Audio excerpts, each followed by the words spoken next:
Guys, তো আমি আরেকটা ভিডিও নিয়ে চলে এসেছি, যেটা হচ্ছে আমাদের বেলির সবার সমস্যা থাকে। এখন বেশি সমস্যা বেলির হচ্ছে।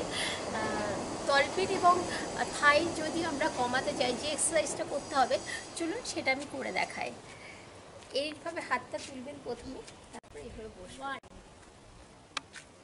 2 3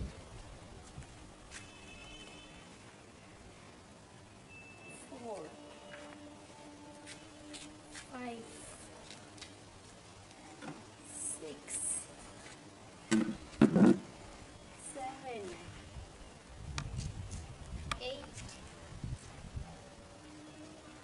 9 10 করলাম আমি 10টা। এবং তোমরা এটা কিন্তু অবশ্যই ফাঁকি দিও না আমার মতো, তোমরা 5টা করে সেট করবে, 20টা করে করবে। তাহলে দেখবে তোমাদের বেলি এবং থাইয়ের ফ্যাট যেটা রয়েছে খুব তাড়াতাড়ি সেটা কমে যাবে।